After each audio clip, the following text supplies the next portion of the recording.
Before we start the podcast, we want to take the time to say if you like us, please follow, like, comment on SoundCloud, sub, like, comment on YouTube, subscribe, rate, and comment on iTunes. It really helps us out. Thanks a bunch.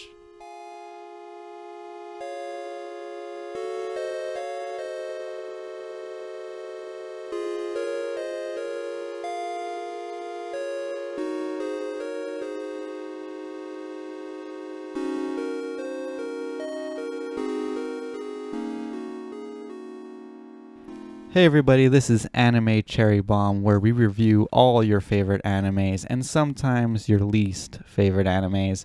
I am the guy that always orders draft beer, Jay, and with me as always is the guy I seem to always run into in the bathroom, Aaron. How you doing, Aaron? I'm doing pretty swell today, Jay. How you doing? I'm doing good.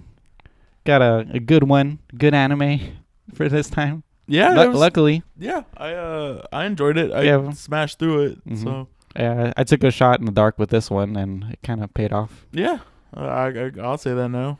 Yeah. So the anime we're going to be talking about is Hourou Musuko Wandering Son. Do you want to do the synopsis? Yeah. So Nichiri is a boy who wants to be a girl, and Takatsuki is a girl who wants to be a boy. Wandering Son follows these two through the toughest time of a young person's life, middle school. Together with their friends, they try to find out who they really are in these confusing times.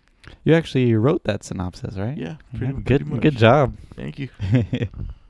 So should we just jump into the facts already? Or? Yeah, go ahead. Let's jump in. Okay. So, Hourou Musuko Wandering Son is a drama anime released in 2011. It could also be considered a kind of romancy or slice of life. Slice of life, yeah. I wouldn't say romance. There is some like a tinge of it, but not enough. Yeah. There's technically 12 episodes, but it aired as 11 for some reason. Like combined episodes 10 and 11 premiere at the same time. Yeah. So that it's kind of confusing because is that episode longer than the rest? No. So I think because episode 10 is 20 minutes and episode 11 is also 20 minutes. So I think they just aired them back to back. Okay. What kind of confused me is the name of episode 10 is 10 plus 11. Yeah, equals 11 or something like that, right? Or is it just 10 plus 11? 10 plus 11. Okay. I don't know what the subtitle to it was, but so does that mean we were missing some parts? I don't think so. No? Oh, whatever. So this anime was based on the manga written and illustrated by Takako Shimura.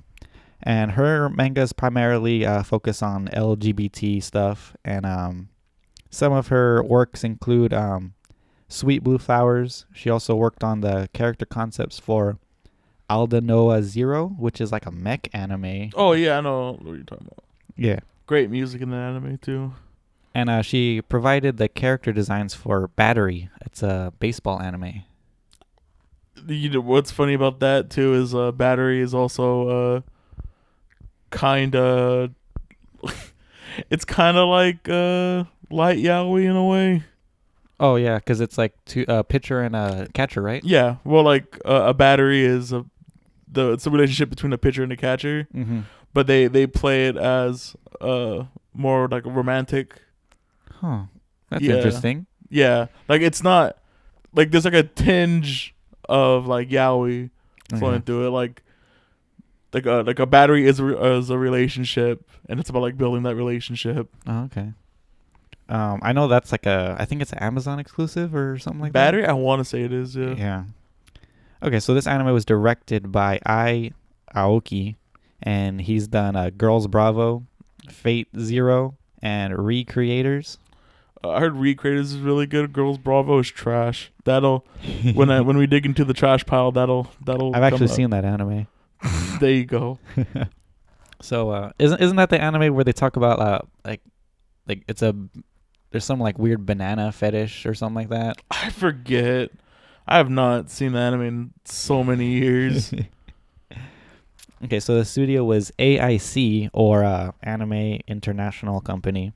And some of the stuff that they've done is All My Goddess, Amagami SS, Persona 4 the animation, And they worked on the video game Police Knots, which is kind of a sought after visual novel game that came out on a couple of consoles. Oh, okay.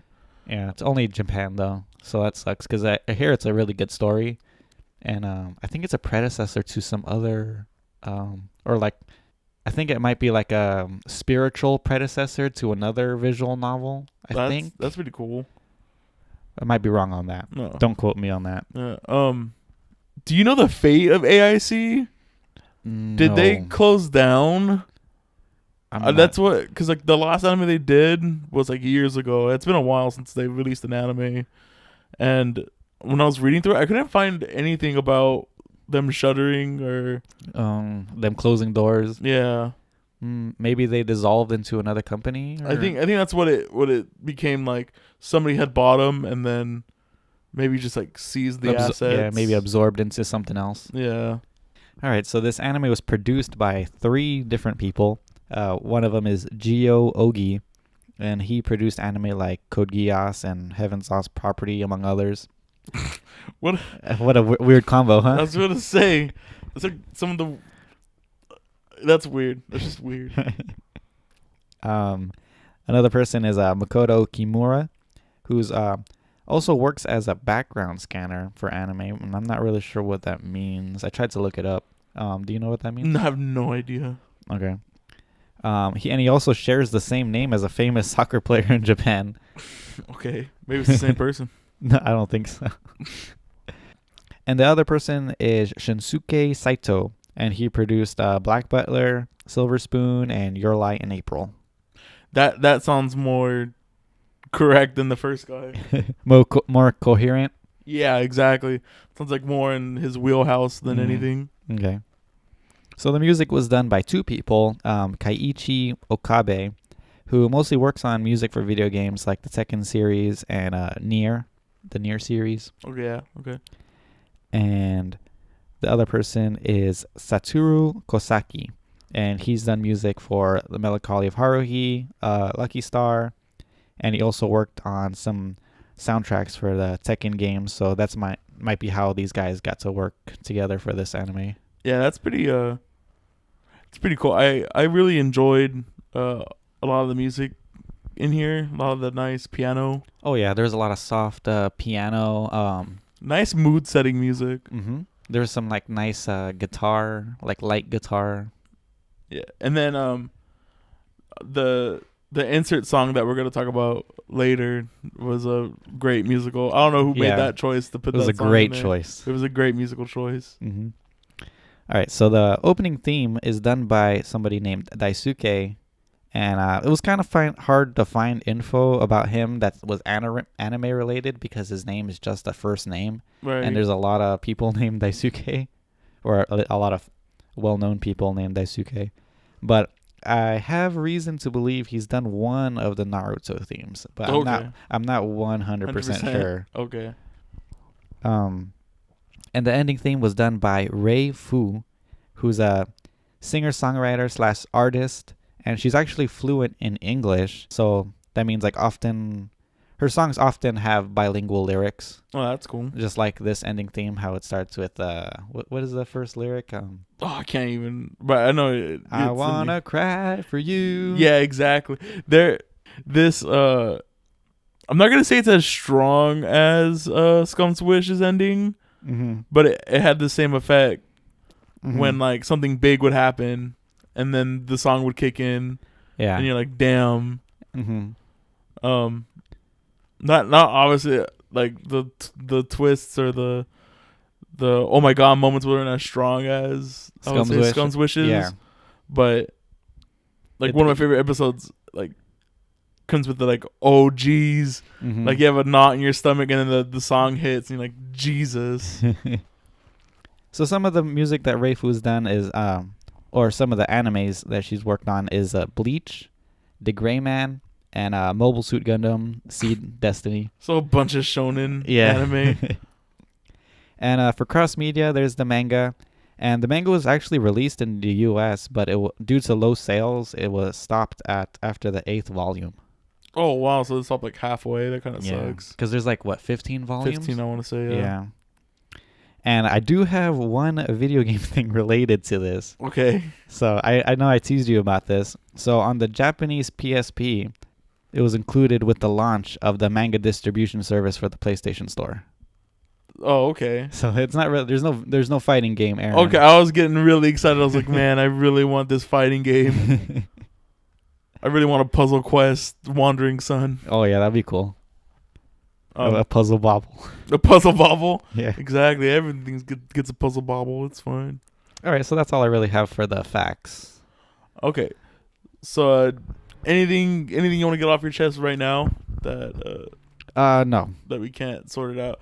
I seen your giant list of things that you want to talk about. So let's hop into art and cinematography. All right. So do you wanna start it off, or? Yeah. So just like the general art of it that we could talk about is I really like the beautiful like watercolor-esque Oh yeah, character designs. it's really pretty looking. Yeah, that's what what first pulled me in was just how beautiful the artwork was. Yeah. And I feel like everyone's character design is pretty normal. It's nothing really it's special. nothing fancy. Yeah.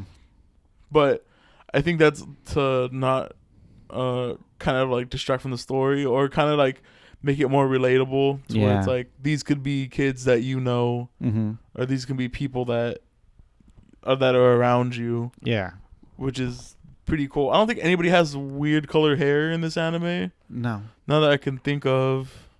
I think Saori has black hair. Yeah. And it just looks kind of bluish, maybe. But no one has like purple hair, hot pink hair. Pink hair. Yeah.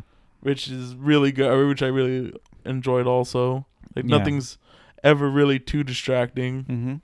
I liked how everything was like pretty light during the daytime. Everything was bright, and they use a lot of white in this anime. Yeah. And at night, it's like the colors really pop, and it's very vivid and such. Yeah. There's not a lot of shots at night, but when they are the shots at night, they're pretty cool. Pretty cool.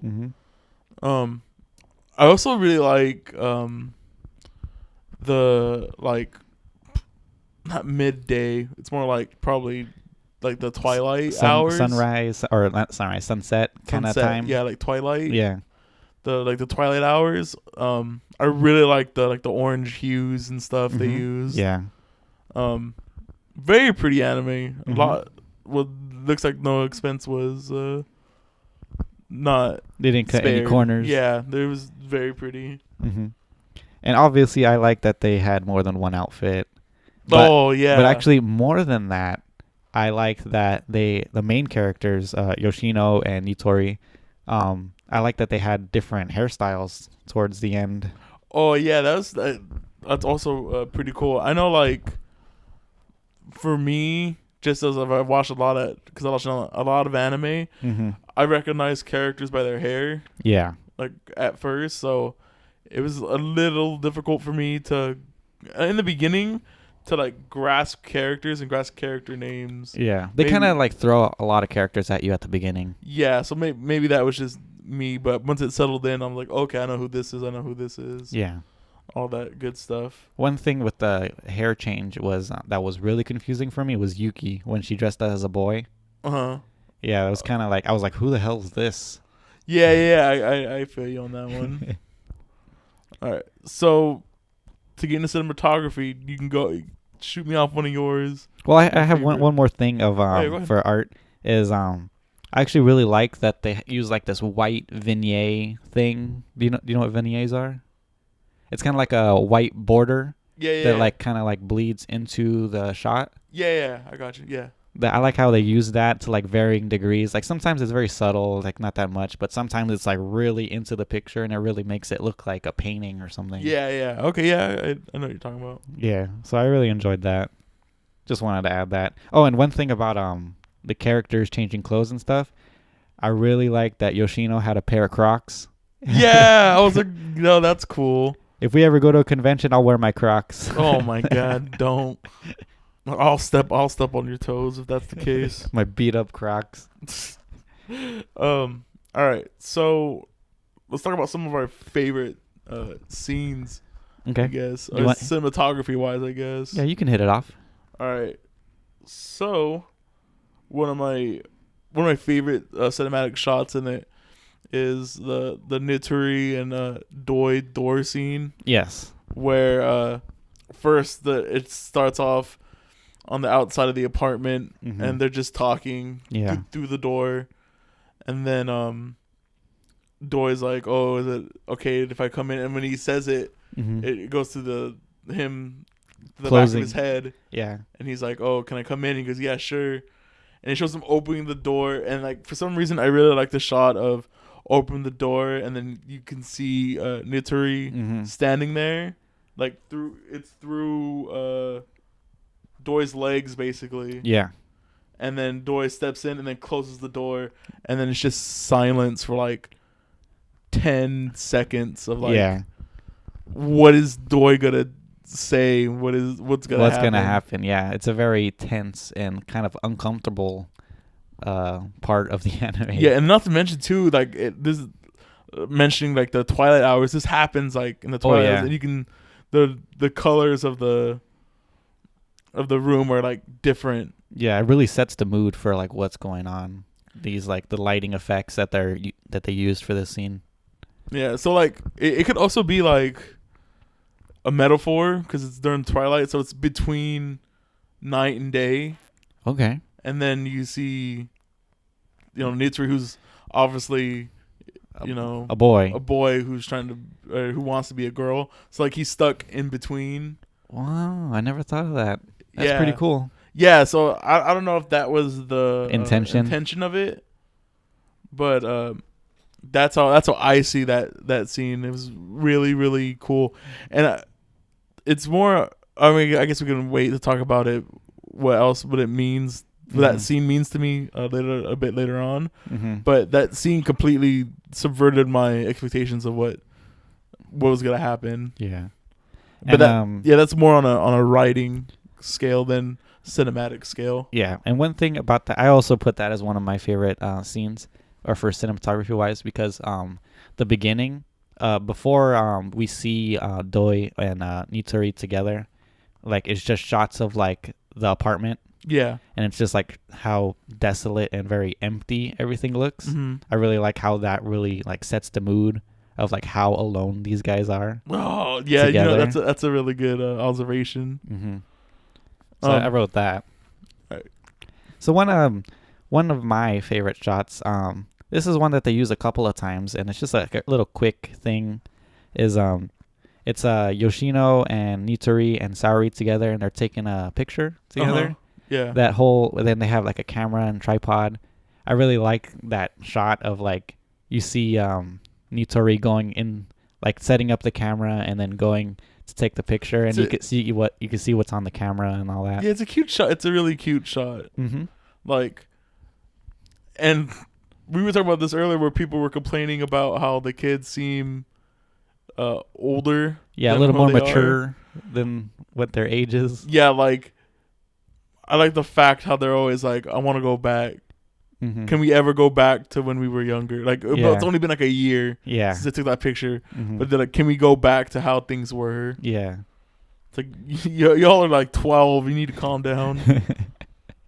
Do you have another one? Yeah, I got a bunch listed. I don't know as much as you did, but so it's the Nitori Takatsuki bridge scene. Uh-huh. It's that juxtaposed to episode, I think it's episode 9, where it's the same shot with the bridge. So the little context, I forget what it is, but Nitori is like confused about something, and then it shows him on the shot on the bridge, and he turns around and Takatsuki's there, and she's there to comfort him. And then in episode 9, that's in the midday. Yeah. And then the scene I'm going to talk about, the juxtapose is the same bridge at night, and he's by himself, and this is where he's finally said like, I'm gonna dress up tomorrow, and he turns around and nobody's there, and like he's by himself. Like at that point, like he even, like if you look at it, he knows what he's about to do is is crazy. Yeah. He just doesn't know what the outcome's going to be. He knows that He wants to do it. he wants to do it, and he might freak people out, but he doesn't know to what extent that it's gonna freak people out. Yeah. But him turning around and then not seeing anybody is like, yeah, this is his own. Like before, when he had troubles, he'd go to Takatsuki and put it all on her. His troubles on her, and he even says that it's with when they're running the gender bent play. Yeah. And the guy lets slip that, oh, you're the cross dresser, and Takatsuki gets mad for it. Even though he doesn't get mad and show that side of him, Takatsuki gets mad for him. Yeah. And he's like, well, I'm glad she's there to vent for me because I can't be mad. Yeah. Like that moment that's like solidifying you, like he's on his own. Like he doesn't, not that he doesn't need her anymore, but that now there's no safety net. He has to go. He's gonna do it for himself. Yeah. And I think that point is made across this anime a lot. Because what's the name of the other friend that likes him? The girl? Saori? Yeah, Saori goes like, do you want to be a girl because Takatsuki wants to be a man? Oh, yeah. And then she asks Takatsuki, do you want to be a man because Takatsuki wants to be a girl? But she repeats that question a bunch to both of them in the series. And near the end, he finally goes, Mitsuri goes, no, I want to do it because I want to do it. Yeah. I'm tired of like not doing being stuff. comfortable. Yeah, not being comfortable with me. Yeah. I'm tired of like bending to other people's like wills almost basically. Like this is my decision. I chose to do. Yeah. I chose to do this. So that's like a freaking really hard question to answer that Sari asks. Yeah. It's like, I think one of the questions was like, do you find Yoshino or Takatsuki, do you find her attractive as a boy or as a girl? I think that's what one of the questions she asked. That's like such a deep. I know. Like, it's born out of like she's just like salty that she didn't get, picked. Yeah, that Nitori doesn't really find her attractive, or and she only sees her as a friend. Yeah, and she's like also trying to figure things out, like in her, like she's like, I forget from time to time, but like everybody's going through puberty in this anime. Everyone doesn't understand what's really going on. Everybody has like really crazy emotions during this time. Yeah, exactly. I know. It's not in the not in the anime, but in the manga, she actually gets Nitori a dress for his birthday. Aww. And and he gives it back because it was really a nice, expensive dress, and she ends up burning it. Oh my goodness. Yeah, in front of him, I think. Oh my god. All right. Yeah, so just to show you how extreme their emotions are at this time. Also, apparently his wig is super expensive. I heard. I was reading. I know he saved up for it in the manga. I didn't read the manga. I just read the synopsis. The synopsises. Yeah. Yeah, me too. What's another? Okay, so one thing that this anime did that I quite often that I actually really liked was that they had like scenes where they had like whoever's doing something or whoever's saying something being obstructed by something. Okay. So like there was for an example is when Yuki was giving Yoshino the boys' uniform. Yeah. At the cafe, they were talking. They were like completely in the background, and they were covered by like a partition, and you could only see their heads through like glass. Okay. So they do a lot of shots like that I really like. I was gonna say there's also like a lot of whenever somebody's telling how their feelings or feelings are being said, it's always through something. It's always through a door. Like I haven't written on mine, but the I'll give you my name. Oh yeah. Speech. That's done through it's done through a bathroom door. Like they're never face to face when they talk about like they're kind of like their feelings, like they're embarrassed to talk about what really it is. Yeah. And I felt like that's more of a Japanese culture thing. Okay. where they're not comfortable with saying how they feel. Mm-hmm. So that's the closest way that they can get to that point, is that there has to be a physical barrier between the two. Yeah. And it also kind of says like to me is like how close they are, but how far apart they really are. Okay. That there's always something separating the two of them. Yeah. All right. So another example of the like obstructing stuff.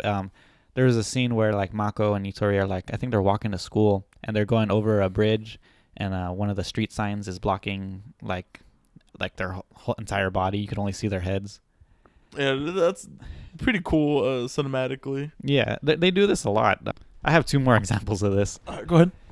So there's another one where they went Nitori and the class they're like swimming at the pool, and Nitori is looking at Yoshino in her bathing suit, and you see him looking at her, but he's blocked by like all the other students. That one was a really interesting shot. I really like that one. So actually, my favorite shot that does this is in the first episode when Maho forgets her phone and she walks in on Nitori, and he's dressed in the dress, or was it a dress? No, it was just the outfit, right? In the first episode? Yeah, he's just dressed in the outfit that she was supposed to wear. That, you know what? That's I'm actually kind of on her side on that one. That is kind of rude to just wear her clothes. To just wear her clothes like that. Yeah.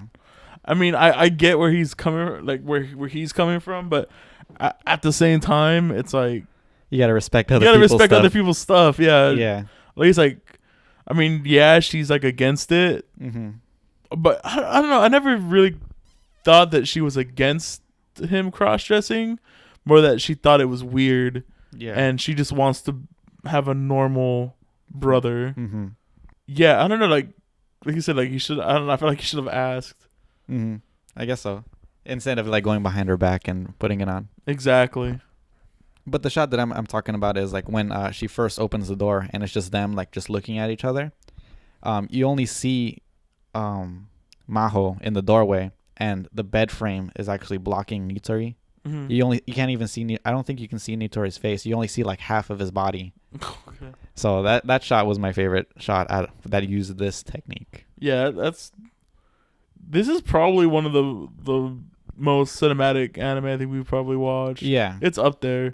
I mean, would you say it's more cinematic than Scum's Wish? It's up there. Yeah, it's with it.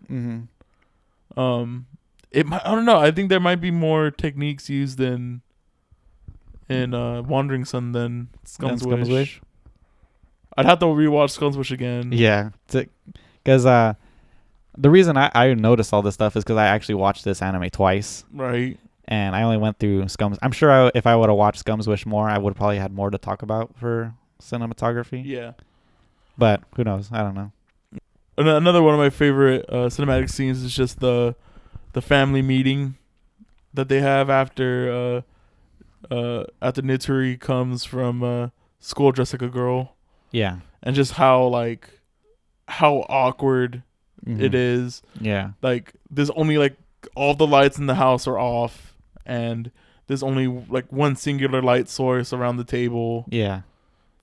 And just like the above it's like a fly on the wall perspective. Oh yeah. Like an aerial view. Yeah, of these people talking. And I think that there's only like a few shots in that scene where it's just a single person in the frame. Like it's always from that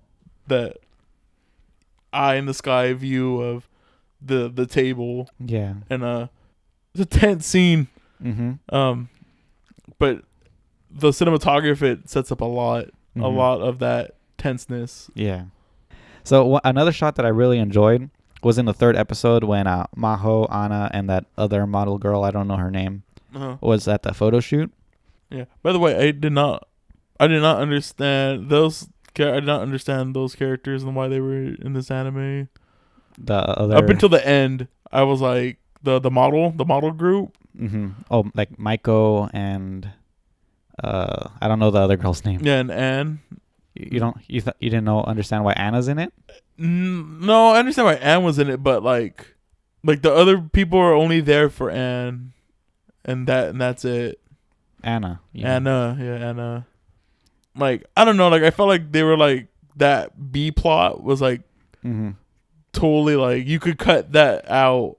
Oh, okay. The whole modeling stuff. Yeah, it Okay. doesn't make a difference. Oh yeah. Like that felt like that was like left over from like the series, cuz like left over from like the overarching of the manga, Yeah. because like later on it does make a like it lays the seeds down for stuff that happens later in the manga. Yeah. Which I understand now that that's what they were going for, but that in the context of what the manga shows you, you don't really need it. Yeah, like it's not needed. It's filler. It's fluff. You could cut it out.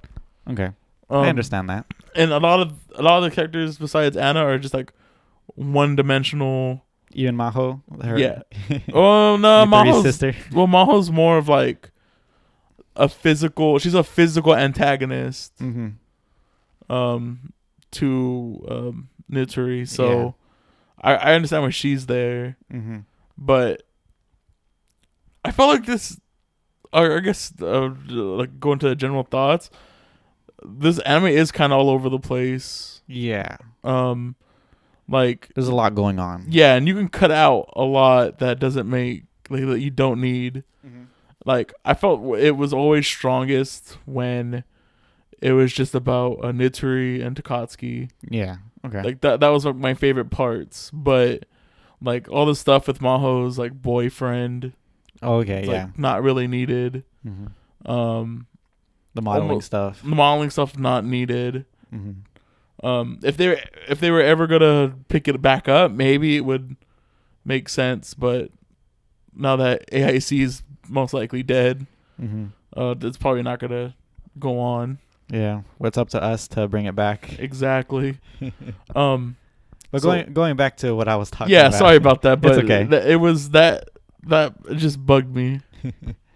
Okay, so they're at the photo shoot, and Maho's looking at a picture of Maiko, and you could see on the computer the picture of Maiko, but you could also see Maho and the other friend in the reflection. And I thought that was really interesting. That's like something you could only pull off with like anime or like cartoons or something like that, because if you were to do that in real life, you'd see the camera in the reflection. Right. So I thought that was pretty cool. And on top of that, you could see Anna in the background. So it's kind of like all three of them are like facing towards you, but not really. Yeah. So it's a pretty cool shot. I was going to say, there's also that really kind of cool shot of them looking at the pre I think it was a Photoshop image of a model. Okay. And it's the one that they go to the clothing store, that shady clothing store, and then they see the model on the okay. Yeah. I don't know, I just on the poster or something? Yeah. Like for some reason that scene sticks in my head. Just I actually like that cozy feeling, or not cozy feeling, I guess it's not the right word, but like the crampness that's conveyed with that shot. Oh yeah, how you always go, like people have been to stores like that. Like I've been to stores like that where it's like you can barely have any room to walk. If you go to a Hot Topic, it's like that. Yeah, right. But this is like even weird. Like they go up like this strange staircase to get to this really small hole in the wall clothing store. Yeah, that's like almost not enough room to walk around. Yeah. Great. That's a great. I don't know, that seems just super relatable, I guess. Yeah. It does convey like how cramped it is and stuff like that with the art style. A fun fact about what the scene that I just talked about. Maiko, that's the like really popular looking model lady. Her voice actor was actually charged for drug possession of cocaine, of all things. Jesus. Yeah. And I guess it was such like she was let off the hook because it was such like a minuscule amount of cocaine. But it like completely destroyed her career.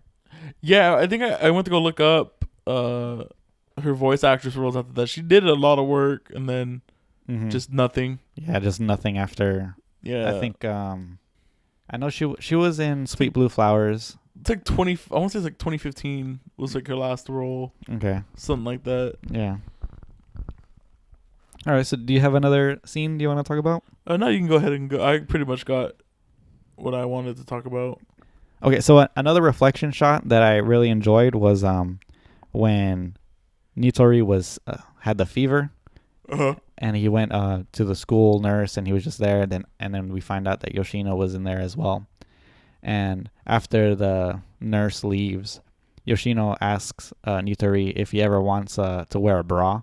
And there's like this shot of like the medicine cabinet, and you could see like the reflection is what's in the forefront. Like you could see Nitori and Yoshino, but you could also see the medicine, and it's pretty cool. Like it's like you can barely see the medicine. That's pretty. Yeah, it's pretty cool. Yeah, and another one, a reflection shot that I really liked was in episode 9 at the very beginning. This is the episode at the start. It's Yoshino trying to figure out if she wants to wear the boys' uniform to school. Oh, I know what you're talking about. Yeah. Yeah. So she does decide to wear the boys' uniform, and when she goes downstairs, it's like a slow pan into her mirror, and as it goes into the mirror, you could gradually see her girl's uniform on the bed. You're right. Yeah, it was a really cool shot. Yeah, but how do you feel about that scene? Like interpreting it. How do you feel about that? I feel like that. What are they trying to say? Like she's leaving her girl self behind, her girl reflection almost behind. I also like I like the fact that after Nitori's event that happens, that both Chi and her go back to wearing school like girl outfits. Oh yeah, even though they weren't sent home for being dressed up as boys. But like it was like the second consecutive day that they were wearing boys outfits, or that Takatsuki was wearing a boy outfit. Yeah. And like I don't know, I like the fact that they like cracked down on it just because Nitori got in trouble for it. Yeah. Do you got any other shots? I have one more. Okay. I guess while you're reading it, I can tell you one of my favorite shots is when during the play, Takatsuki's in the background and she hears the same speech that Nitori gave her of the "Give me your name." Oh yeah. And how the surprised look on her face, she's like her eyes are like glimmering or something. Yeah, she's like, dang, like it meant like this meant that much to him. Like, and she's like barely grasping how important it was. Yeah, exactly.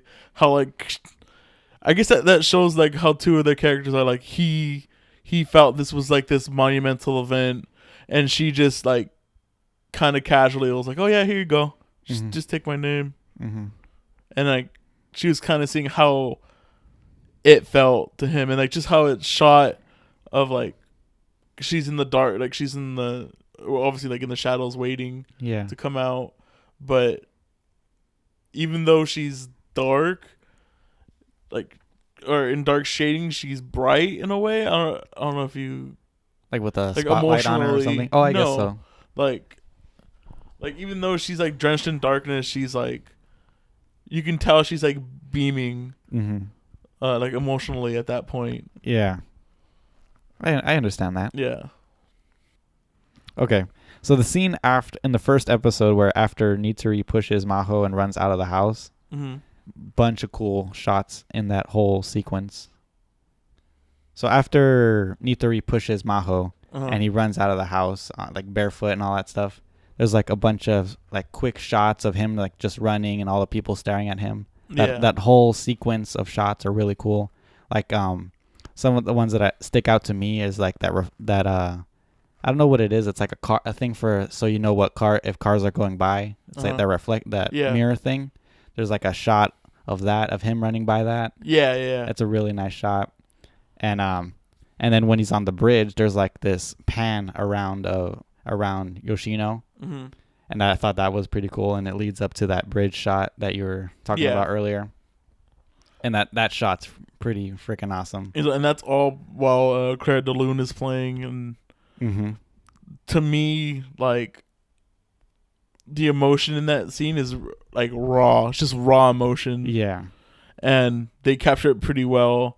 Of like he runs out, and the mom's like, "What's going on? Mm-hmm. Like, why are you guys fighting?" And then that's when she's like, "Oh, he's sick or whatever." Yeah. Like, and just like that song always reminds me of like, it's like dreamy almost. Mm-hmm. So like he's almost like living like a night, like almost living a nightmare at that point.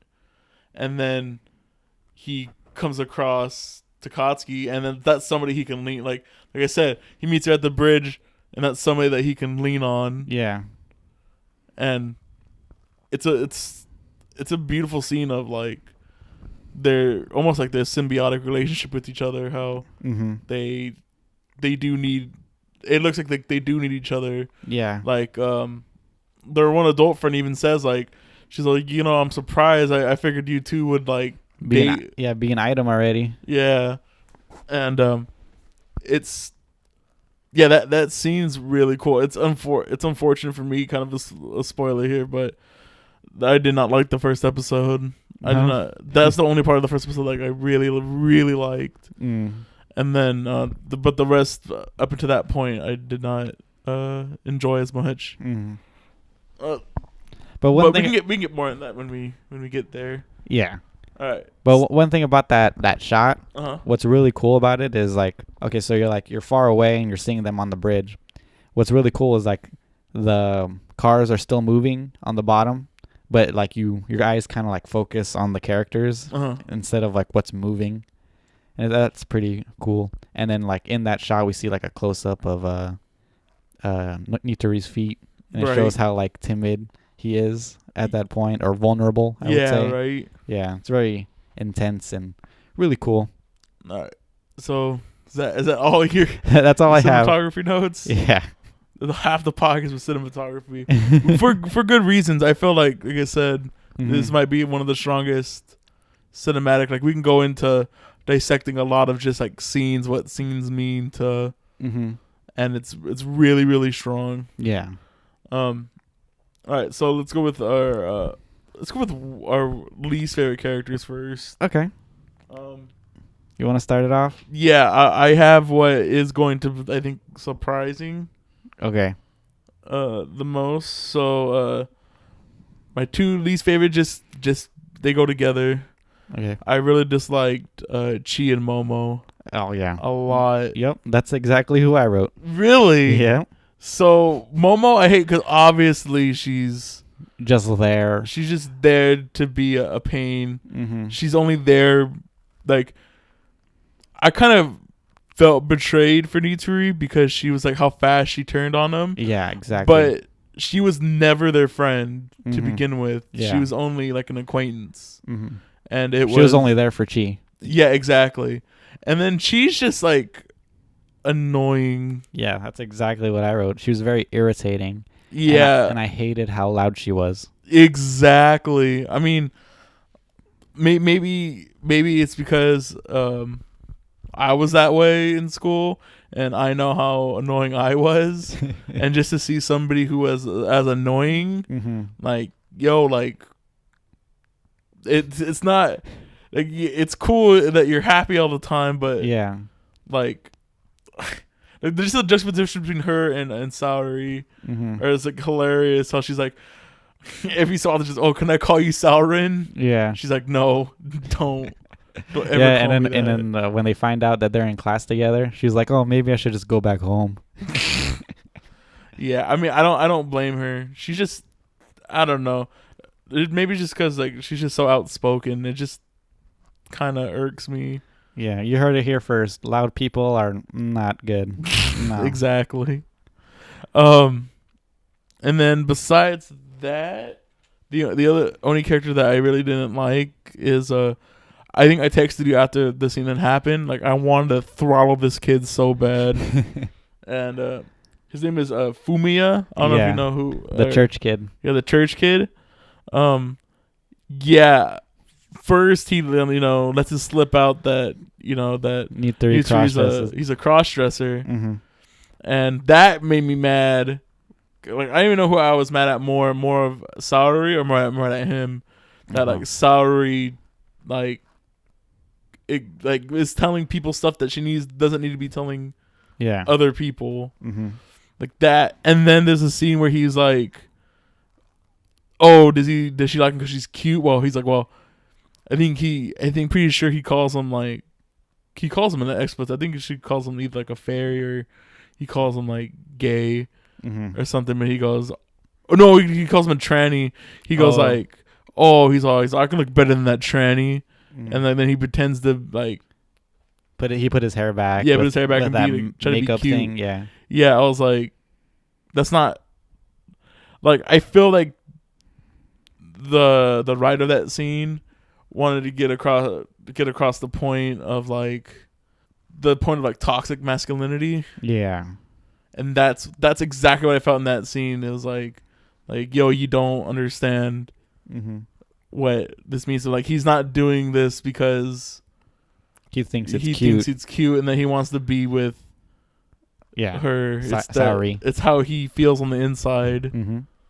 Like thinking that it's just easy for him to cross dress or whatever. And that's not the case.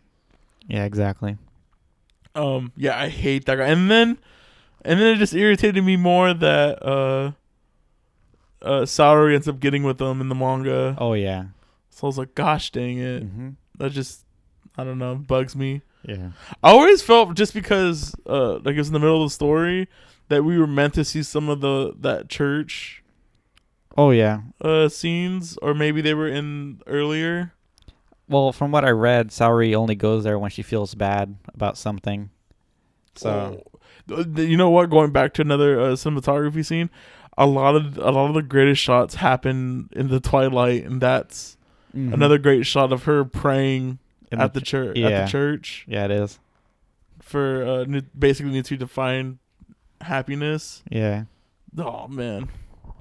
All right, do you got anyone else on your least favorites? No, I only had Momo and Chi. Yeah. One thing about Chi that we didn't mention is I didn't really like her inappropriate laughing as well.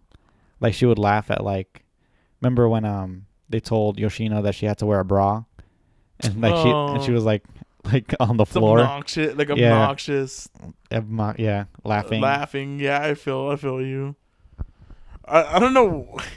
I don't know why like she felt like more like trying to be comic relief. It was almost like a comic relief character in this serious drama. Yeah. Maybe that's why I also didn't like her.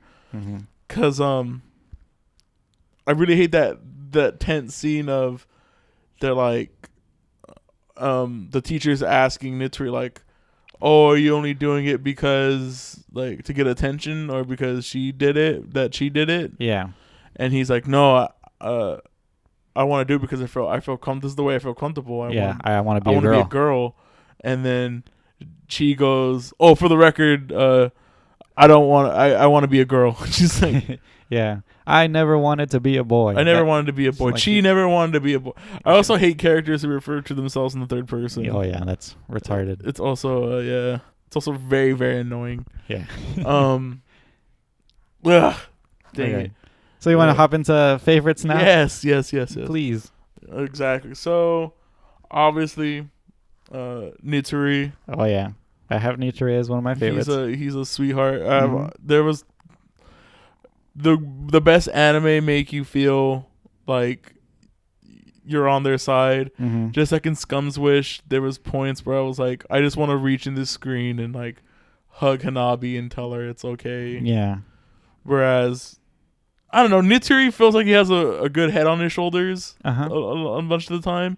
Even when he's getting bullied, he's like, oh, like, it doesn't look like it gets to him that bad. Exactly. That's why I think I like the emotional state, the more emotional realism of Scum's Wish than this one. Because like there was times where I was like, yeah, I want to give Nitsuri a hug and tell him it's all right, but he already knows that it's all right. Like he's like. Like it happens. Yeah. Like it never really gets to him. But that could be because he's so emotionally disconnected with himself. Yeah. Like he said, like he doesn't feel anger. Yeah, he's like such a complex character. It's so weird. Yeah. Like he's like complex and like almost in a one-dimensional way if you think about it. Yeah, Like, I get that. Like it's the complexity you get when you look, like if you just look at him from like a front view, he's like one-dimensional. But if you take a step back and actually look into his character, it's like, oh, like there's a lot of stuff going on with them. Yeah, I wrote that he's like the epitome of a confused teenager trying to find his way. Yeah. Hence the name of the manga, Wandering Son. Yeah. But I said he's a cute kid. I've always wanted him to succeed. Yeah. And one thing that I like when I talk to like my coworkers about this anime at work, I was telling them like the interesting thing about this anime is that it's about a boy that wants to be a girl that wants to be a boy, right? But the guy that wants to be a girl still likes girls. So yeah. It's very. I found it very interesting. Yeah, exactly. And then yeah, just like his dynamic with like almost everybody. Yeah. Is very interesting. Like he's very honest and blunt. Yeah. Like he's a good kid. Yeah. And they even say that in the anime. I think Yoshino says it on the phone. You're such a good kid. I really want to see more of him. I want to read I do want to read the manga maybe eventually, but I would love it to get adapted. Yeah, I know. Their high school and college. There's like a little bit of college in there. Yeah. All right. Do you have another favorite? Yeah, I have Mako. Yeah, I haven't listened to. I really like Mako and like how supportive. Yeah. I think that's the main crux of my favorite characters in this anime. I like how close knit all the friends are. Yeah. And how close they are. That's why I felt so like they let Momo into their circle, but like she was always like cursory around, so she was never really in it. Yeah, and she was always trying to pull Chi away. Exactly, but yeah, Mako, I really thought he was like I said, like a cute kid. He was like, just a cute kid, adorable. Yeah, I liked how like calm and like collected he was. Like he always gave like a sensible answer with like some sort of problem that Nitori had, or right. He had like a good reason, or I don't know. I also feel bad for him because he never found himself as like pretty. Oh yeah, just like that's in the last episode when he says that, right? Yeah, like he told like he was always jealous that Nitori was really cute, and he's not, because of his freckles and his glasses. He wasn't. Which I might add, freckles and glasses is pretty cute, but. For some reason, like he doesn't. I never. When you have them, I'm pretty sure you don't think that they're cute. Yeah, but maybe, and it's also in that sensitive time. Of you're like realizing how you look. But like getting like a complaint about anime, I really don't like when playing girls in anime say like, "Oh, I'm not cute" or whatever. It's like, no, you're pretty cute. Or like I don't know. I never had to live with glasses. Did you ever feel self-conscious about your glasses? No. Growing up? Nope. Yeah, like a lot of people feel self-conscious about their glasses. Yeah. But like I think I always just think glasses are like really cool to have. I was always jealous of people who got. I mean, not jealous of your bad eyesight, but jealous that you got to have like a cool accessory. Yeah. One thing that I really liked about Mako was like the scenes where he's like trying to cheer up Nitori, and like how soft his voice is, and how it's just really cute. Yeah, he has a really cool voice actor, I think. Yeah, I really enjoyed his the voice actor from his side too. Yeah, well, in general, I really liked how soft everybody's character was, voice acting wise, besides Chi. Yeah, like everybody was like talked at a normal level, like a normal speaking voice. Nobody was exaggerated or anything like that, except for Chi. Right. Another character I really, really enjoyed, it disconnects with Mako, is Sasa. Okay. So, my favorite thing about Sasa is that she's the only one who gets referred to by her first name, and that's by everybody. Yeah. I think Sarori. No, I think I'm pretty sure it's her last name too. but like nobody refers almost nobody refers to everybody by their first name. It's always like depending like Takatsuki refers to Nitori. Mitsuri by his first name. Yeah, by Shu. Yeah. But like everybody refers to everybody differently except for Sasa. Everybody calls her Sasa Mm-hmm. because they're like super comfortable, and she's like basically the mom of the group. Oh yeah, she's like the glue trying to keep Yeah. everybody together. And I really, really appreciated, like, even though they were all split up, like Mitsuri ended up getting Sasa in his class, Yeah. and like that's like the one character I've been like really comfortable with him getting. Like, she's like one of the best support characters in the anime, Mm-hmm. and I think even she even tells her like, hey, if you mess, she tells Doi like, if you mess with Mitsuri, I'm gonna beat you up. Yeah. And she's like, what are you, his mom? Yeah. But like, yeah, like I really love like the characters who are like who are mom. Mm-hmm. Like I like people like friends who are like that, like the mother figure Yeah. of a group. Mm-hmm. I actually put Sasa as the most underused character. Really? Yeah, I would agree with that too. Him and her and Mako, I felt were both really underused in this anime. I wrote that I would have liked to seen more of like her side of the story, like what she interpreted her friends or like what she thought was going on. Yeah, exactly. Like it's always like cursory. Mm-hmm. You get a little peek at it when Takatsuki and Saori are fighting. Yeah. And like it's hurting her because she's like, she wants we're them. friends. Wants us to be friends. Yeah, exactly. Mm-hmm. And she's just like irritated that they won't even talk to each other. Yeah, even though they're walking home together. Exactly. Oh, there's something that I wanted to talk about Nitori. Mm-hmm. So he likes girls, right? Yeah. He wants to be a girl, but is still attracted to girls. It makes me confused about how he sees Yoshino because he likes her, and he wants to see her as a boy, right? So does that make him like boys, or is Yoshino the only exception to this rule? That's true. I never really I don't really get that either, I guess. Yeah, because he likes her, but he likes her as a boy, right? Or is he? I don't think that's ever stated. I think he just likes her for her. There's no like, sex assigned to it. He just likes her because of her personality. Okay. More than anything, that's what I think. Okay. Like he admires how bold she is. Yeah, how confident and stuff. Well, like she can.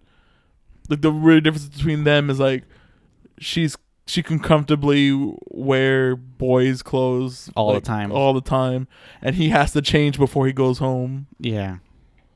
And like, I think he even says at a point like he admires how strong-willed she and like Chi is. Yeah.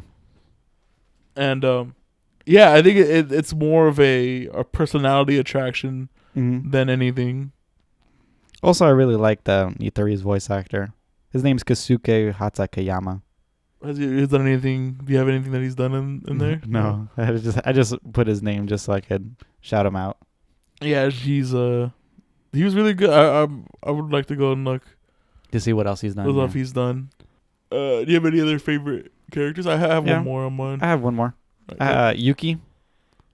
Okay, yeah. Yeah, I just like how like motherly. She's like like how you said Sasa's like kind of like a motherly character. I feel like she is also with like, but only with Yoshino and. Yeah, she's like a mentor. Oh, I guess so. More than a mother. Yeah.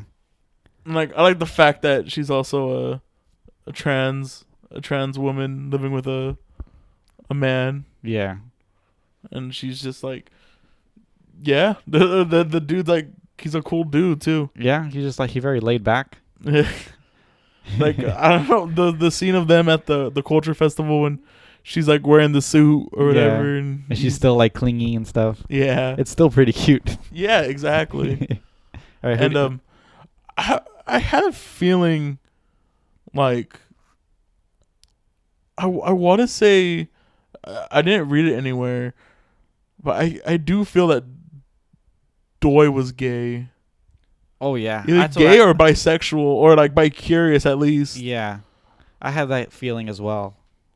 Because he was like I don't know, like he was weirdly understanding of Nituri's cross dressing. Yeah, And then and he wanted to see her. And he even said him. Well, he even said the line of like, I didn't know boys could be that cute. Yeah, but he was talking about Yuki then. Yuki, yeah. But then he saw how how cute Nitori was. Mm-hmm. So he even said like incredibly cute or something like that. So I don't know if he was gay. I can't say that he was, but to me it felt like he was at least bi-curious. Yeah, he was definitely confused. Yeah.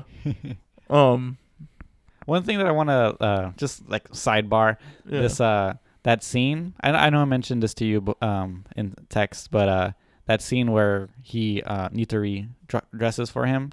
There's like a little small thing where he like mouths something, but there's like no subtitles. The voice actor doesn't say anything.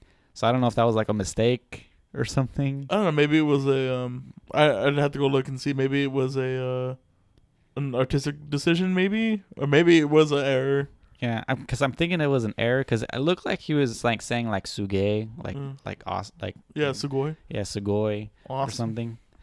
But I think, what I think happened, it was like they had that, and I felt like it would have been better with just that long pause in between of him talking about the wig.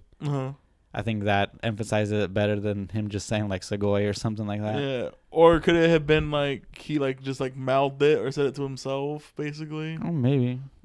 Like I'll have to show you. Yeah. So maybe it was just like a directorial choice that happened. Okay. Because you think about how much details in this anime, I would doubt that got past somebody. Yeah. Of how much like cinematography means to this anime. Yeah. That there has to have been like a choice. Okay. If it was something that was wrong, an error, then that's like a really big thing that they missed. Okay. Well, I'll have to show you after the podcast. Yeah. All right. So, do you have any other favorites? So, Anna, I really started out not liking her because she's like super shallow, and I never really felt she liked Nitori. Yeah.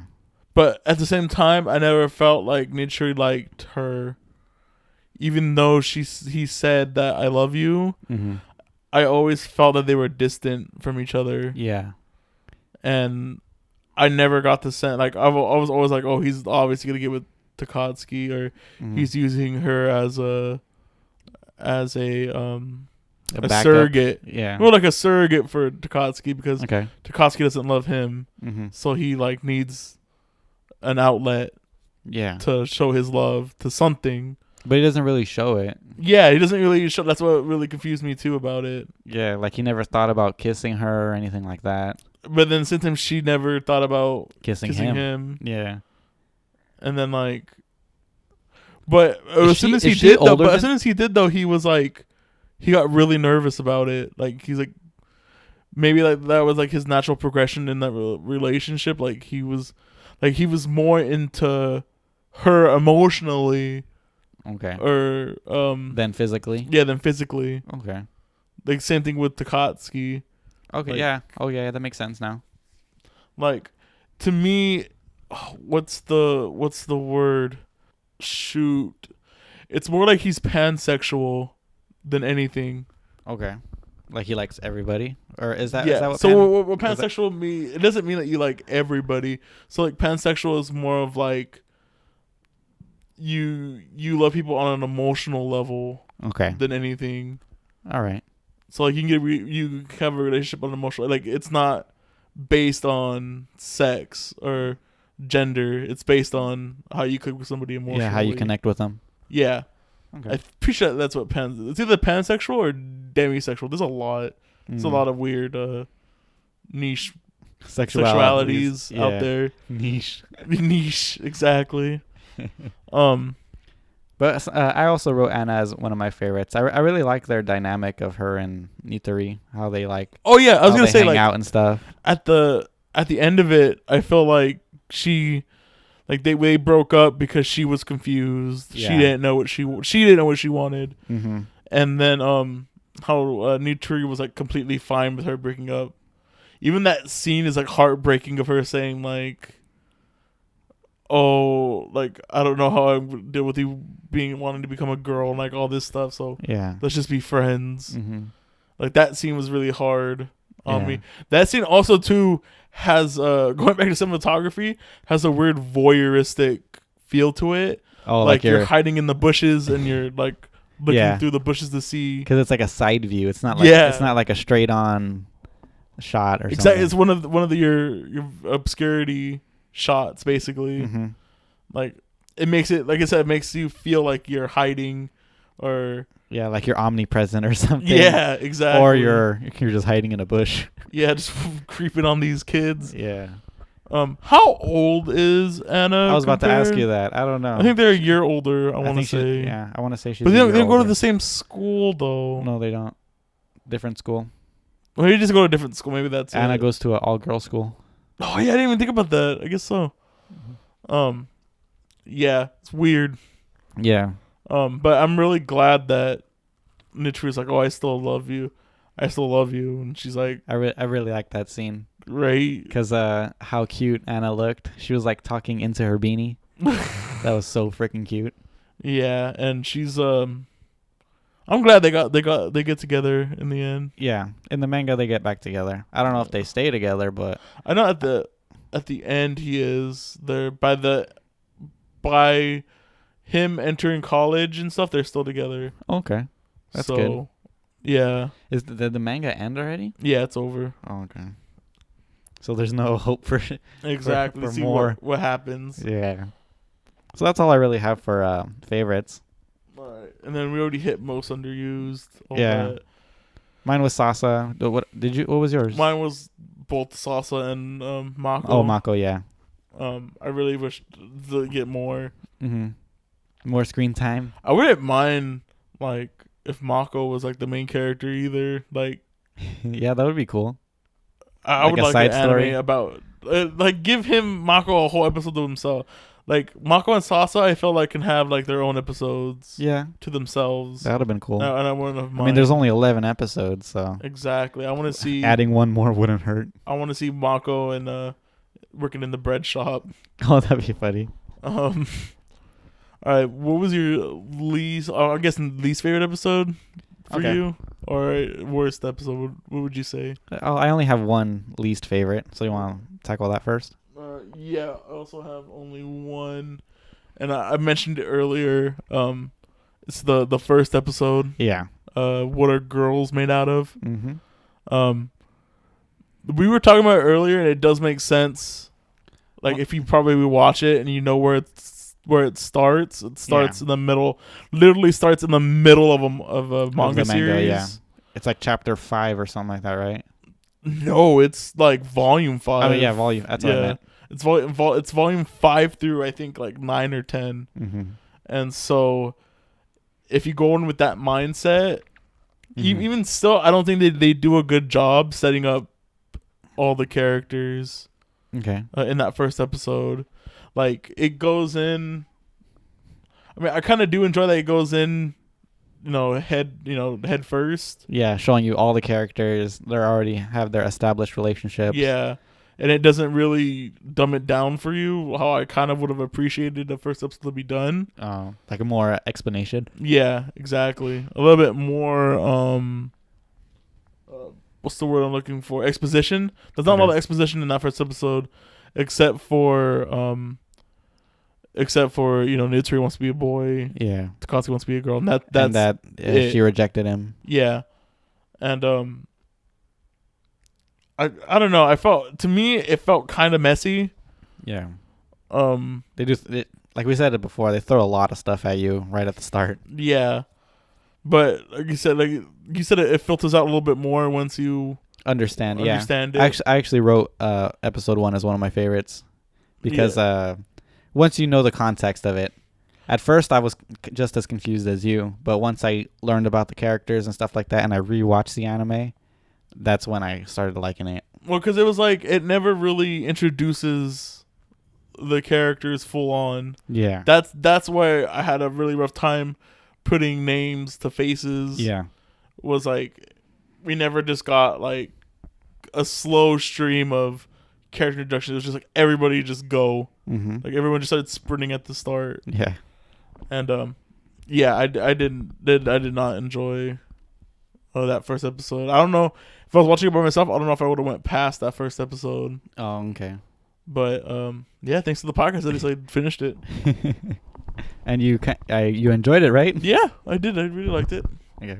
So for my least favorite, I put episode 5, mainly because not a lot of stuff happens in this episode other than everybody finding out. Well, everybody that was writing the script finding out that Nitori cross dresses. That's like the only big thing that happens in that episode. I wanna say that was the one episode where it opened up and I felt like it was gonna be nothing. Mm-hmm. And then that bomb drops of the Everybody finding out. yeah. And I can't tell you what I did like that episode, not enough to be on my favorites, but that one scene like turned that whole episode around for me. I was like, oh, it's gonna be a boring because like episode 2, I think I also have episode 2 on my worst, and that's what's the episode? It's like demise hate, I think it's called. I think it's hate demise. Hate demise, yeah. Like because that one has nothing to do with Takatsuki and Nitori. It has to do with Saori. Saori, yeah, exactly. Saori being kind of a bitch. Yeah. And I really didn't so I thought that episode 5 was just gonna be about them writing the script and that's it. Mm-hmm. And I was like, oh man, it's gonna be a boring episode. And then that line drops, and then I forget what else. Like I said, it's a bad example of me saying I like because I totally forget what happened in that episode. Yeah. Well, other than that, it's like they just work on the script. They play with some fireworks, and I think they do something else. They drop off the letter to Yuki's house, and nobody's there. Yeah, but it's such a weird. Like I said, like I kind of do enjoy that we don't get context because I'm like, who are these people that they're hanging out with? Yeah. Like I never really understood that until I don't know. I just put it together like, oh, they're like mentors. Yeah. Because she was kind of weird, when they first meet or when they first introduce Yuki. Mm-hmm. She's like, oh yeah, I was picking up on little boys. Yeah. And it turned out the little boy I was picking up on was actually a little girl. Yeah. Like that's how they meet. That's how they met. Yeah. So I just thought it was really. But that was in the manga. That's not in the anime. Yeah. So like I don't know what the real story is. Like I can't comment on how weird that. Like I don't know if she was messing around or whatever, or that's what she was doing. You know. Do you have any least favorite? I mean, other than that, they're all pretty. All the episodes of the anime are pretty decent. They're all pretty good. They're all pretty good. I mean, even with this least favorite, the end where they're giving the invitation to Yuki and nobody's there at the house. That shot. That's when they has like that dramatic white vignette around the border, and it really makes it look like a painting. Or like a storybook. Yeah. I guess a storybook is a better thing than painting. Yeah. And then like I said, even in my least favorite episode, one of my favorite scenes of Nitori like running. That's like one of my favorite scenes. Yeah. In the anime. Mm-hmm. But we talked about that one already. Yeah. And then so my favorite episode is episode 9. I wrote that one as well. Cool Girlfriend. Yep. Oh my goodness. My favorites were the first and episode 9. Oh really? Yeah. Okay. Yeah. Just the doi Nitori scene is amazing. Yeah. And almost every shot in that episode is pretty cool. Yeah. That's what you said, like that's where the mirror scene comes from that episode. Mm-hmm. My favorite reaction is in that episode where the teacher sees Nitori and he goes, "Hey, that girl looks like Nitori." Is that Nitori or something? Also, my favorite thing about that episode is that he uses his own name. Mm-hmm. He even though the whole point was like, oh, when you dress as a girl, take my name, take my name. Yeah. But it was more like he was like, no, this is me. This is me. Yeah. I'm not hiding behind anything Mhm. anymore. This is who I am. Yeah. And Yoshino like really respected that he didn't flinch when he was saying that he wanted to be a girl in front of the teachers, in front of everybody. He was pretty savage about it. Yeah. And then the next episode, the fallout, which I also really enjoyed. Mhm. I didn't put it on my favorites, but just like the fallout of his decision Mhm. of coming to school Yeah. just as a girl, really hit me, because that table scene like kind of broke my heart, because the mom going like, or telling Maho like That it was her fault. yeah, it's your fault. You used to dress him up as a girl. Yeah, when he was a kid. Yeah, and she's like, oh, how's it my fault that he's sick or whatever? Mm-hmm. And then like we were talking about it earlier about how I was expecting the dad to just rip him. Yeah. And then the dad was the one who was like, The no. sympathetic one, yeah. He's like, I understand. And he tells him that really good story of like the grandparents bet on the gender. Yeah, the gender of the kids. Yeah. And that was a really really cute story. Mm-hmm. Yeah, I read that guy down. I wish there was more scenes with the parents. Yeah. But, There's more of the mom than the dad. yeah, I think it's the only scene, the real scene with the dad in it. Yeah, or he talks. Yeah, because I think he does talk like in episode like 12 or 11 again, where he's like, oh yeah, Shu's writing another gender bent play. Oh yeah. And then the mom's like, what's the teacher thinking, letting him write that or whatever? Yeah. It's always like the only shots of like the dad is just like him on the couch drinking beer or something. Yeah, like a dad, Mhm. basically.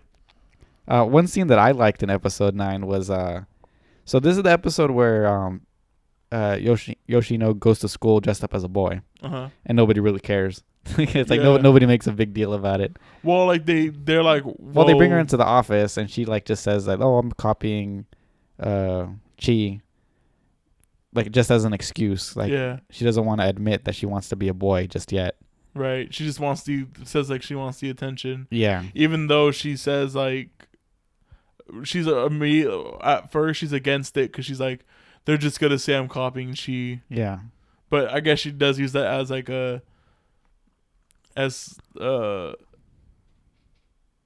Excuse. Yeah, I guess so. Like, so she doesn't get in trouble. Yeah. But yeah. the scene that I'm talking about is so Mako and Nitori are on that bridge that they always hang out at school. Yeah. That's a really crosswalk, that crosswalk. Yeah, that's really. I wish my school had something like that. right? Like a skyway. Yeah, basically. that's so cool. But we see Yoshino like on the bottom on the floor, and she's like saying, "Hey, Nitori, like you want to go on a date or something like that." And I really liked that scene. It was just like really cute and heartwarming. Yeah, and then she go like, "Oh wait, let's not Like, call it a date." Yeah, let's not call it a date. Do you want to just go visit Yuki or something? Yeah. Yeah, it's really, really cute. Oh, but that's what he tells her no, because he's taking Doi, right, Yeah. to see her. Mhm. It's like very like Romeo and Juliet looking, like just him like asking her out on a date from like the balcony or something. Yeah, it is kind of a weird shot. I never really thought about it. Like, she's just like being really loud. Yeah. Yeah, the episode 9's a really, really great episode. Yeah, it's a good one. And you also get that subversion of Doi in there, Mm-hmm. where just like I don't know if I said this earlier, but just how he's designed, like he looks like a big asshole. Yeah. He looks like a jerk. Yeah, and he's not. He's like completely understanding. Mm-hmm. Even like I almost like the fact in the next episode, like he calls Nitsuri like an idiot for doing it. Yeah, under his breath or something. Yeah. Just so that he could hear it. He can hear it. Like, but like he never really like judges him for it. Like he's like you're dumb for doing it, but not like, Not because you like it. yeah. Mm-hmm. There's also that one friend that I really didn't like. He was also like a cursory friend around him. Oh yeah, the blue-haired kid. Yeah, I did not like him. Yeah. Like, he was like the almost like the voice of like toxic masculinity Yeah. in there, where he's like, oh, he's always you guys making a queer comedy troupe now, Yeah. like all this stuff. Like, come on, dude. Well, like, he seemed like the most his age, I would say. Yeah. He's the most appropriately aged, I think. Yeah. The way that he talks. Exactly. Like, that's how I picture like a 12-year-olds. mean-spirited 12-year-old would. Yeah. But not even like mean-spirited. Like, he's just like joking. Like, thinks that it's funny that he says it. Yeah. If you didn't know, like in this anime, they're around like 12, 13-ish around there. And towards the end, they're like 13-ish. Yeah, something like that. 13 going on 14. Yeah, going on 14. Yeah, do you have anything else? No? For favorites, no. I don't really have any more favorite episodes. I mean, all the episodes are really good. I really enjoyed this anime. Yeah, I mean, I also really liked it. When you suggested that you were gonna watch it again, I almost went to go watch it again too, but things came up. Yeah. All right.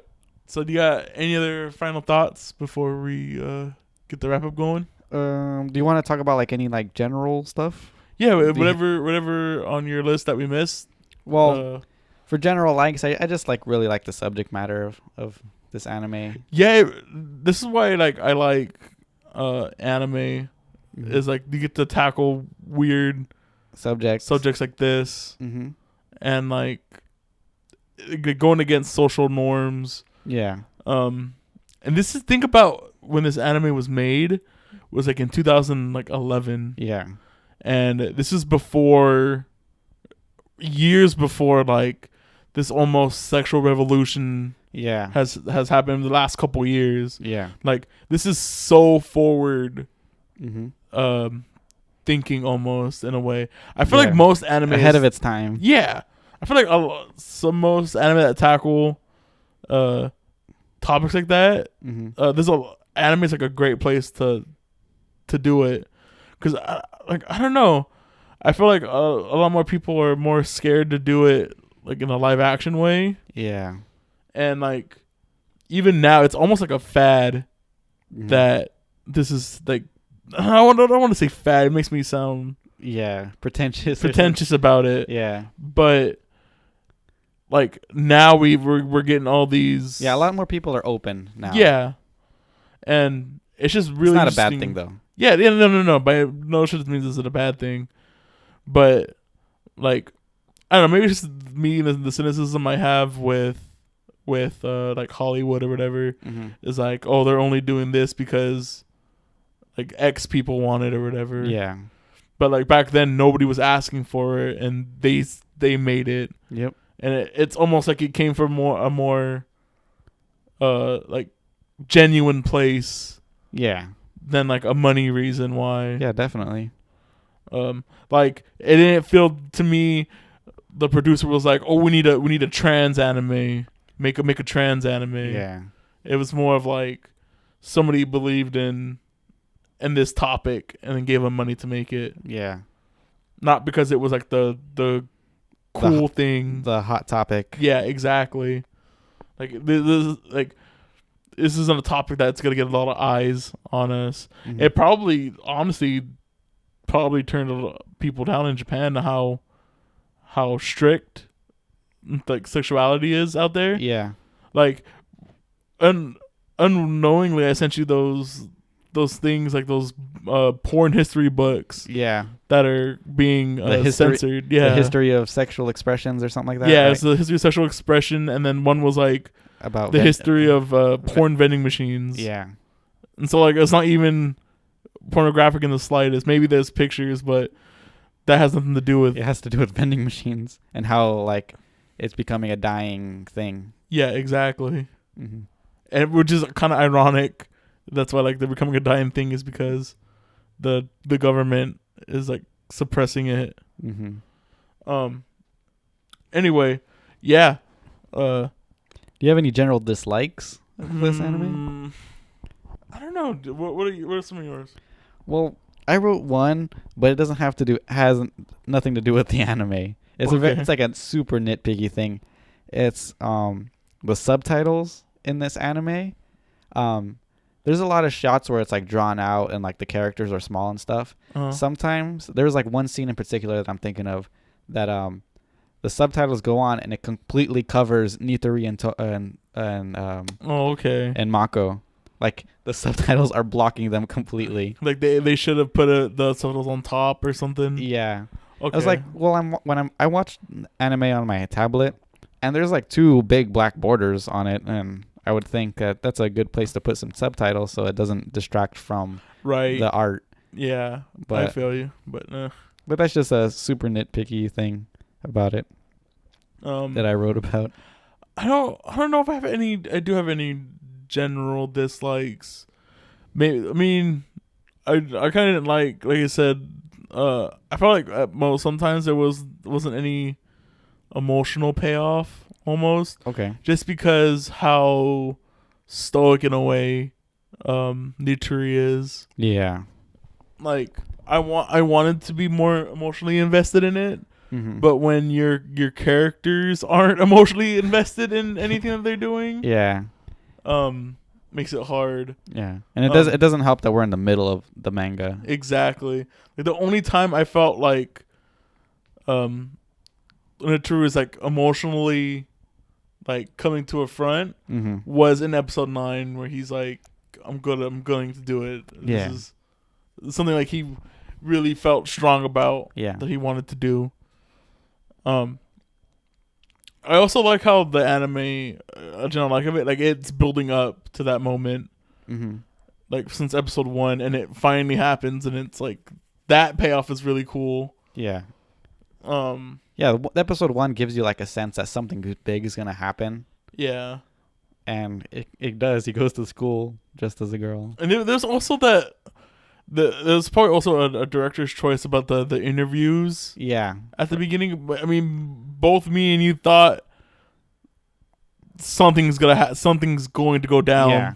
I thought because of the subject matter, I thought somebody was gonna like kill themselves. That's what I thought. Yeah. Or somebody was gonna get. I was like, well, God forbid someone gets beaten to death. Oh yeah, that would have been terrible because of how people view trans people. Yeah. And I was like, please don't let this happen. And then it didn't happen, luckily. Yeah. But I kind of felt like I was being not stringed along, but I kind of felt like I was being misdirected by that. And like they dropped it. Yeah. Like after 2 episodes. Yeah. And I don't know, maybe they wanted to do something different, maybe they changed it up. I don't know. But it kind of confused me a bit. Yeah. One thing that in my general dislikes, there was like this weird cut in the scene where Nitori's mom's telling them to go see their grandparents during summer vacation. Yeah. And Maho is saying like, "Oh, I don't want to go over there," and then says that Nitori doesn't want to go either. And I think Nitori says like, "Oh, I don't mind." And there's like a weird cut of them like looking at each other, and then it just like there's a cut, like a very distinct cut, and then it's like her like pulling his face or something like that, like in an angry way. Yeah, it is kind of weird. Yeah, that was a really weird cut in there. It almost makes it look like there's like a scene that was supposed to be there, and they cut it out. Yeah, maybe. Yeah, maybe it's a very rough cut or something. Yeah, but it's not too bad. No, it's another nitpicky thing. All right. So, do you got any other general thoughts? No, that's all I have. I like the voice acting. Yeah, the voice acting was really good. All right, so accessibility. Yeah. Anybody can watch it. It's I don't think there's anything to. There's no fan service or anything like that. There's not really, unless you're one of those people who are like. I used to read this feminist anime blog, and they would put like trigger warnings. Okay. For almost like any little thing. So I know like for this anime, they put like the swimsuit scene Oh, okay. is like any like with no context. It's like, oh, it's a swimsuit scene. Okay. And even though nobody is really portrayed like sexually, Yeah. it's still children in Swimsuits. swimsuits. Mm-hmm. But unless like you're that super hypersensitive to Yeah. things, there's nothing too bad about it. Yeah. I put that the subject matter might deter people if they're like squeamish to like LGBT stuff. Yeah. You know what's also weird? It was in this anime, right, where I think it was Chi. Was she wearing a two-piece? Yeah, she was wearing the two-piece. Okay, that was weird. Mm-hmm. Because I know it's like uniform. Yeah. So how did she get to wear a two-piece? But whatever. She's just breaking the rules all the time. Yeah, I guess Super so. annoying. Super annoying. Just follow the rules, damn it. But other than the like people being squeamish to LGBT stuff, I would say just give this a chance. It's actually a really good anime. And you can find it on Crunchyroll. I don't know if it's on any other streaming service. We should actually start looking, making sure. I know. But yeah, for sure. Usually if it's on Crunchyroll, I don't think it's on Hulu. I think I checked there. But yeah. It's on Crunchyroll. Whatever your choice of illegal means, it's probably on there. Yeah. Your watchability. I would watch this. I did watch it twice. I'm gonna say mid. I'm like in between. I'm kind of happy with my just watching it once. My one playthrough. My one watch through. Mm-hmm. I didn't really feel the need to go back and watch it again. Yeah. I wasn't really like compulsed to do it. Mm-hmm. I mean, the only reason I watched it twice was so that I could just get more notes for the cinematography part. Yeah. But if we didn't, let's say we didn't have the cinematography. No, if we didn't have the cinematography label to begin with, or we didn't talk about cinematography this episode, would you have gone back and watched it again? Maybe not. This is something that I would go back to. Okay. But I'm not like clamoring to watch it again. That's what I'm saying. Like I liked it. I just don't personally feel like I would go back and watch it again. Yeah. Okay. I understand that. Yeah. I think I'm more likely to watch it than you. Yeah. All right, changes we would make. I don't know. Adapt more at the beginning. Yeah, that's what I put. I definitely would want to like more detail of what's going on. I would have loved them to adapt the first 5, and then end it where it ended, and then not adapt the high school or whatever. And the small college part. Yeah. Yeah, that's what I put that to. Like just more adaptation of the manga. Yeah, I mean that's only the real change I was making. Other than that, it's pretty good. It's pretty solid how it is. Mm-hmm. And I know they left out some stuff from the manga from what the anime has. Yeah. And that's just another thing. But you could say that about like with any book adaptation or. But they had a lot of fluff in it. They could have. Oh yeah. They could have done it, but mm-hmm. I don't know. That's their decision, I guess. Yeah. Did we really need the?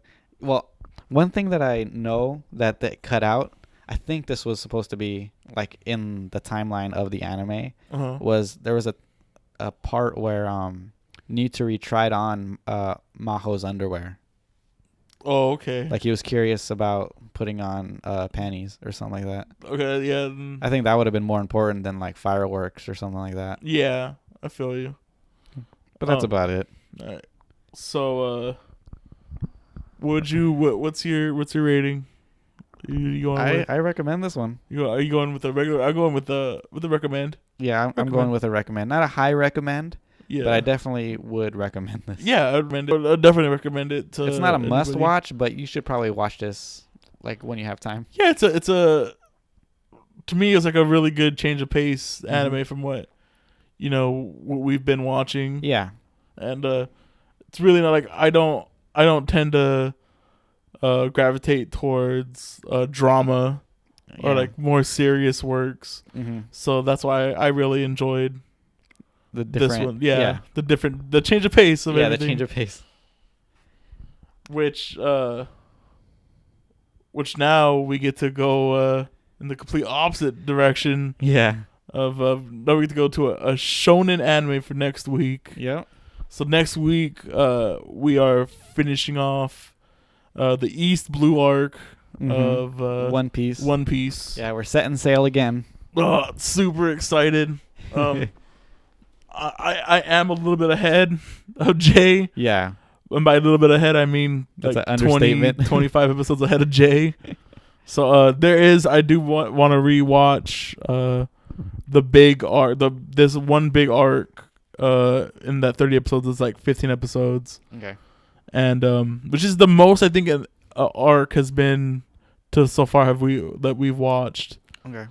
And I really want to rewatch that one. I'm probably gonna rewatch it. Yeah. But yeah, I'm excited. I'm excited to Yeah, definitely. get I'm more excited too. One Piece in here. Yep. So yeah, that's a podcast. That's the podcast. If you like us, like follow us on SoundCloud, follow us on iTunes. Rate, comment, subscribe. Yeah, it definitely helps when you give us a good review, especially on iTunes. Yeah. SoundCloud. I have more access to the SoundCloud, so I do appreciate all the numbers we have been getting on there. Yeah, definitely. Thanks for that. And YouTube content coming soon, hopefully. Yeah. Every week I gotta mention the YouTube content coming soon. Yeah, please subscribe on there if you prefer listening to the podcast on there. Yeah. Personally, I like going on. I like doing it through SoundCloud. Yeah. Yeah, it's pretty much it, right? I think Yep. So we'll see you guys in the next podcast. We'll see you all on the scurvy sea. Yep. Later. Later.